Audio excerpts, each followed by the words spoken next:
Have you ever wondered why YouTube platform మీద ఒక video content creator ఒక్క video కోసం అతని ప్రాణం మొత్తం డెడికేట్ చేసి పోస్ట్ చేస్తే అతని బేర్లీ 100 to మ్యాక్స్ అంటే 500 or 600 వ్యూస్ మాత్రమే వస్తాయి. రీచ్ కూడా పెద్దగా రాదు, ఎంగేజ్మెంట్ కూడా ఉండదు.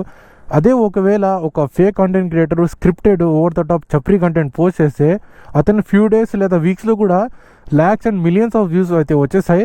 ఇట్లా ఎందుకు జరుగుతుంది అనేది ఎప్పుడైనా ఆలోచించారా మీరు? అండ్ యూట్యూబ్ ఒక రియల్ కాంటెంట్ క్రియేటర్కి నిజంగా ఫేర్ ప్లేస్ ఉందా లేదా చీట్ ఏమైనా చేస్తుందా అని దాని గురించి మాట్లాడదాము. So let's begin the video. అస్సలాముఅలైకుం, నమస్తే, welcome back to another video and my channel Faizan vlogs. Video in depth వెళ్ళక ముందు I want to talk about 2 key points. First point ఏంటంటే who are content creators, what is their importance and impact on the audience.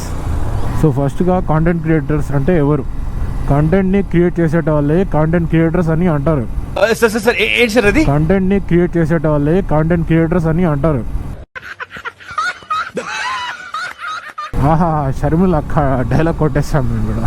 I'm sure everybody has common sense. Common sense is common for a reason, because it's common. అందరు నవ్వండి ఒకసారి. In YouTube platform videos చేయాలనుకుంటే మనకు wide variety of categories అయితే ఉన్నాయి. అది fashion కావచ్చు, మనకు బైకింగ్ కావచ్చు, కార్ కావచ్చు, ఏమైనా కావచ్చు. సో ఒక్కొక్క కేటగిరీకి ఒక్కొక్క different type of content creators అని ఉంటారు. ఒక కాంటెంట్ క్రియేటర్ అతనికి నచ్చే కేటగిరీ చూస్ చేసుకొని సో దాని గురించి పీపుల్కి ఎడ్యుకేట్ చేస్తాడు, దాని గురించి నాలెడ్జ్ని షేర్ చేస్తారు. ఏమైనా ప్రోడక్ట్స్ ఉంటే దాని గురించి ఒక జెన్యూన్ రివ్యూస్ అనేది ఆడియన్స్కి చెప్తారు. మార్కెట్లో కొత్తగా ప్రోడక్ట్ లాంచ్ అయింది, సో దాని గురించి మనం తెలుసుకోవాలి అంటే మనం అక్కడికి వెళ్ళి మనము తెలుసుకోలేము కదా. సో అదే ఒక కంటెంట్ క్రియేటర్ ఏం చేస్తారంటే అదే షోరూము మాల్కి వెళ్ళి ఆ ప్రోడక్ట్ని రివ్యూ చేసి యూస్ చేసి మనకు చెప్తాడు యూట్యూబ్ ప్లాట్ఫామ్లో, okay it's good product or it's a bad product, కొనాలో వద్దని చెప్తాడు. సో అది వాళ్ళ ఇంపార్టెన్స్ అండ్ వాళ్ళ వల్ల మన ఆడియన్స్ మీద ఇంపాక్ట్ ఏముంటుంది. సో కంటెంట్ క్రియేటర్స్ ఇట్లాంటి వీడియోస్ చేయడాని వల్ల ఏమవుతుందంటే ఆడియన్స్కి ఒక ట్రూ మీనింగ్ఫుల్ వీడియోస్ అనేవి తెలుస్తాయి, ఆ ప్రోడక్ట్ గురించి డీటెయిల్స్ అర్థమవుతుంది, వాళ్ళకి నాలెడ్జ్ అనేది వస్తుంది. సెకండ్ పాయింట్ ఏంటంటే యూట్యూబ్ ప్లాట్ఫామ్ మీద రియల్ కాంటెంట్ క్రియేటర్స్కి వచ్చే ఫ్రస్ట్రేషన్ ఏంటి? Majorly it is all about the views, engagement and reach. So మనకు ఎక్కడ చూసుకున్నా మనకు ఒక రియల్ కంటెంట్ వస్తుందంటే దానికి ఎక్కువ మనకు రీచ్ రాదు, views Rao, because of how YouTube algorithm works. దీని గురించి నేను మళ్ళీ మాట్లాడతాను. ఒక రియల్ కంటెంట్ క్రియేటర్ అసలు ఆ ప్రోడక్ట్ గురించి టోటల్గా తెలుసుకొని అంతా రీసెర్చ్ చేశాక వీడియో పోస్ట్ చేస్తాడు. రియలిస్టిక్గా ఉంటుంది, ఎక్కువ ఫేక్నెస్, స్క్రిప్టెడ్నెస్ అనేది ఉండదు. సో దీనివల్ల ఏమవుతుందంటే చాలా మైనర్ ఆడియన్స్కి అయితే టార్గెట్ అవుతుంది. సో ఎక్కువ రీచ్ అనేది రాదు. సో వాళ్ళు ఎంత షేర్ చేసినా పక్కడు చూడడు, ఎందుకంటే అది అంతగా వాళ్ళకు ఫన్, ఎంటర్టైన్మెంట్ ఎలిమెంట్ అనేది ఉండదు, కమర్షియల్ ఎలిమెంట్ అనేది ఉండదు. సో అట్లానే ఎవరికి రావట్లేదని నేను చెప్పట్లే, చాలామంది ఉన్నారు కంటెంట్ క్రియేటర్స్, వాళ్ళకు భయంకరంగా వ్యూస్ వస్తున్నాయి. మహా అంటే ఒక 1%, 2% కంటెంట్ క్రియేటర్స్కి మాత్రమే అంత లెవెల్ రీచ్ ఉంది. మిగతా వాళ్ళకి మాత్రము ఆ లోకల్ ఏరియా వాళ్ళు లేదా వాళ్ళ ఫ్రెండ్స్లోనూ అంతే వాళ్ళలోనే ఉంటుంది రీచ్ అన్నమాట. Now coming to the video, ఒక యూట్యూబ్ అల్గోరిథం ఎట్లా వర్క్ చేస్తుందని దాని గురించి మనం తెలుసుకోవాలి. So how YouTube works is in 3 points: watch time, click through rate, third is the engagement. So watch time ఏంటంటే, సో సపోజ్ నేను ఒక 10 minutes వీడియో పోస్ట్ చేస్తాను అనుకోండి, ఆ 10 minutesలో ఎంతసేపు వ్యూ చేస్తున్నారు వీడియో అనే దానికి వాచ్ టైం అని అంటారు. సో వాచ్ టైం మనకు ఎంత ఎక్కువ ఉంటే అంత బెటర్. అది ఎట్లా వస్తుంది? సో సపోజ్ 10 మంది నా వీడియోని ఓపెన్ చేస్తారు, టోటల్ 10 minutes మొత్తం చూస్తారు. So 10 into 10 100. సో 100 hours అనే వాచ్ టైం నాకు వస్తుంది. సో వాచ్ టైం ఎంత ఎక్కువ ఉంటే మనకు అంత యూట్యూబ్ కూడా రికగ్నైజ్ చేస్తుంది, okay people are watching continuously in this video అని. సెకండ్ పాయింట్ ఏంటంటే క్లిక్ త్రూ రేట్. సో మన యూట్యూబ్ హోమ్ పేజ్ మీద మనకు సజెషన్స్ అనేది వస్తాయి. సో రకరకాల ఛానల్స్ నుంచి మన సజెషన్స్ వస్తాయి, మన ఇంట్రెస్టెడ్ ఉన్నవి. సో మనకు థంబ్నెయిల్ ఉంటుంది కదా ఒక వీడియోకి, ఆ థంబ్నెయిల్ చూసి ఎంతమంది ఓపెన్ చేస్తున్నారా అనే దానికి క్లిక్ త్రూ రేట్ అంటారు. సో మెయిన్ అయింది మన థంబ్నెయిల్ కూడా అంతే అట్రాక్టివ్గా ఉండాలి. సో అప్పుడు మనకు క్లిక్ త్రూ రేట్ ఆటోమేటిక్గా ఇంక్రీజ్ అయిపోతుంది. So third point engagement. Engagement అంటే ఏంటి? ఒక వీడియోకి చూసిన వాళ్ళు ఎంతమంది లైక్ చేసినారు, ఎంతమంది షేర్ చేశారు, ఎంతమంది కామెంట్ చేశారు అండ్ సబ్స్క్రైబ్ చేశారు. సో దానికి ఎంగేజ్మెంట్ అంటారు. సో అప్పుడు ఆటోమేటిక్గా మనకు రీచ్ అనేది వస్తుంది. సో యూట్యూబ్ ఆల్గరిథం దీని మీద బేస్ అయి ఉంటుంది. సో ఈ 3 కనుక వర్కౌట్ అయితే మనకు వీడియో ఈజీలీ వైరల్ అయిపోతుంది, మనకు వ్యూస్ కూడా బాగా వస్తాయి. యూట్యూబ్ అదే రకంగా పుష్ కూడా చేస్తారు, ఎందుకు ఈ వీడియో బాగా చూస్తున్నారు. So that is how it works. And now coming to the main point, ఈ యూట్యూబ్ ఆల్గరిథంని ఈ ఫేక్ కాంటెంట్ క్రియేటర్స్ ఎట్లా మ్యానిపులేట్ చేస్తున్నారు. సో ఈ 3 ఫ్యాక్టర్స్ ఉన్నాయి కదా, watch time, click through rate and engagement. So దీనికి బేస్ చేసుకొని వీళ్ళు ఏం చేస్తారంటే, వీళ్ళు ఒక స్క్రిప్ట్ అనేది తయారు చేస్తారు ఒక వీడియో కోసం, అంటే లైక్ అ మూవీ. ఇది యూజ్ చేసుకొని వీళ్ళు ఈ 3 ఫ్యాక్టర్స్ని మెనిపులేట్ చేస్తారు. ఎట్లా ఆడియన్స్ కూడా ఈ వీడియోస్ని చూస్తారు, తమ్నెయిల్ కూడా ఆ రకంగా పెడతారు. వీళ్ళు ఏదో అయిపోయినట్టు, యాక్సిడెంట్, సీజ్ అయిపోయింది, ₹1,00,000 బొక్క, new car, new bike, something ఏదో రొట్ట అని పెడతారు. సో పబ్లిక్ ఆ వీడియో ఓపెన్ చేస్తారు, చూస్తారు, యూట్యూబ్ అదే అర్థమవుతుంది, సో అదే పుష్ చేస్తారు. సో అట్లా అనేది జరుగుతుంది. ఫేక్ కాంటెంట్ క్రియేటర్స్ ఈ 3 ఫ్యాక్టర్స్ని అట్లా మెనిపులేట్ చేసుకుంటారు వాళ్ళ అడ్వాంటేజ్లో తీసుకోవడానికి. సో తప్పేం లేదు, ఎవరికైనా వ్యూస్ కావాలి, మనీ కావాలి, బట్ అట్లా రాంగ్ఫుల్గా చేయడం అనేది it's kind of very wrong thing to do. So ఈ ఫేక్ కాంటెంట్ క్రియేటర్స్ ఉన్నారు కదా, వీళ్ళు ఈ స్క్రిప్ట్స్ రాసి ఈ ఫాల్స్ నెరేటివ్స్ దానికి పుష్ చేస్తారు. ఫర్ ఎగ్జాంపుల్ ఏంది, నేను GT650 కొన్నాయని చెప్తాను నా యూట్యూబ్ తమ్నెయిల్లో. చాలామంది కొన్నారు, ఏముంది, అదే నేను 7 తలకాయల పైన పాముని చూసినా, మా ఇంట్లో స్నో కూర్చింది అంటే ఎందుకు ఓపెన్ చేయరు? 101% ఓపెన్ చేస్తారు, ఖచ్చితంగా ఓపెన్ చేస్తారు. ఎందుకంటే ఆ తమ్నెయిల్ అట్లా ఉంది, ఆ టైటిల్ అట్లా ఉంది.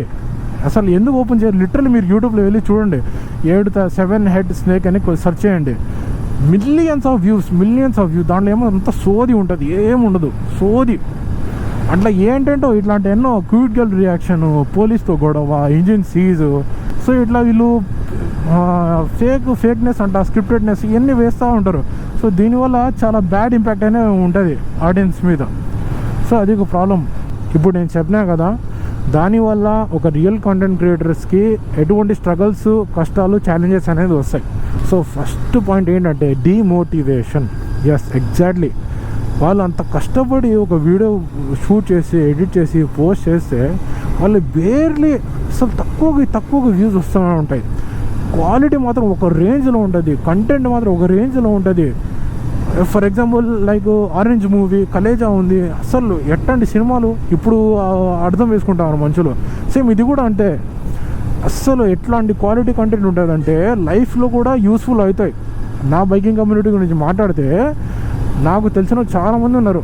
నేను ఫర్ ఎగ్జాంపుల్ పేర్లు చెప్తాండి, సాగర్ షెల్డకర్ అని ఉన్నారు. అస్సలు cinematic level YouTube videos bike reviews గురించి క్రేజీ, పిచ్చెక్కిపోతుంది. సెకండ్ వచ్చేసి వికాస్ రాచమల్ల అని ఉన్నాడు, అన్న హైదరాబాదే. అసలు క్రేజీ వీడియోస్, చాలా లెసన్ నేర్చుకుంటారు, ఎడ్యుకేషనల్ వీడియోస్ అసలు బైక్స్ గురించి అయితే.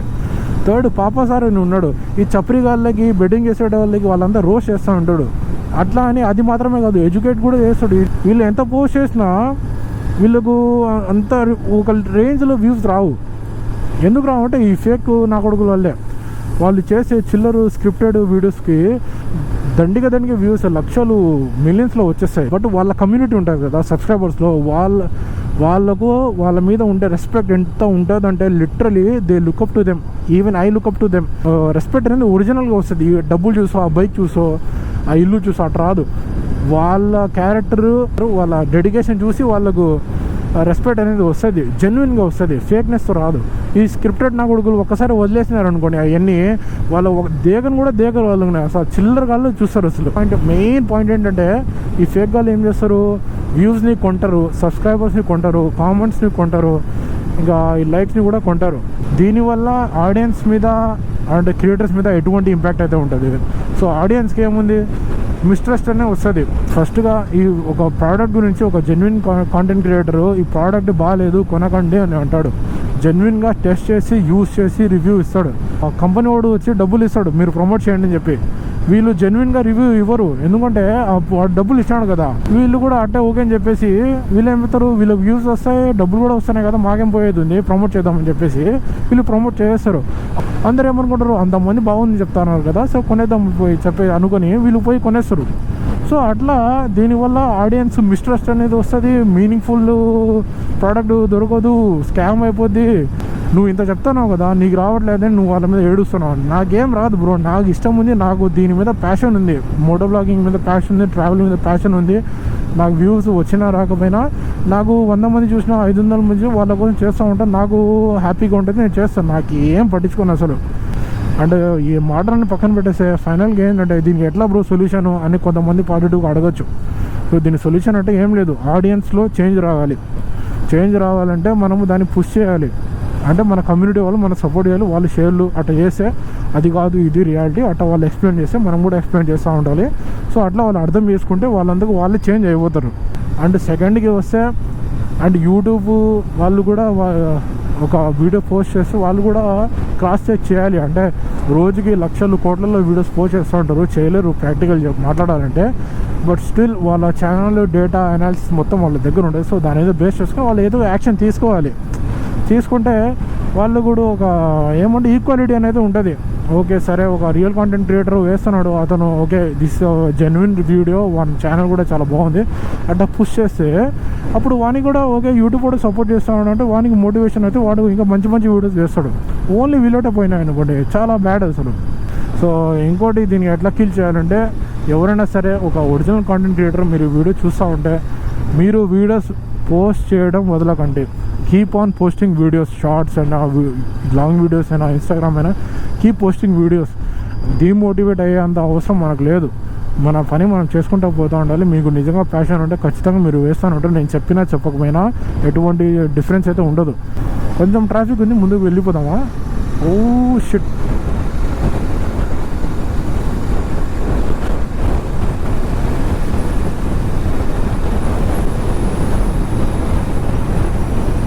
Okay okay, very bad move bro, I'm sorry.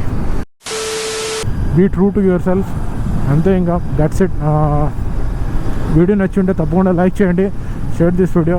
And ఒకసారి నా యూట్యూబ్ ఛానల్ కూడా చెక్అవుట్ చేయండి. వీడియోస్ నచ్చిందే అన్నీ తప్పకుండా సబ్స్క్రైబ్ చేయండి and share to your friends. Thanks for watching, keep supporting, love you all, tata, bye bye.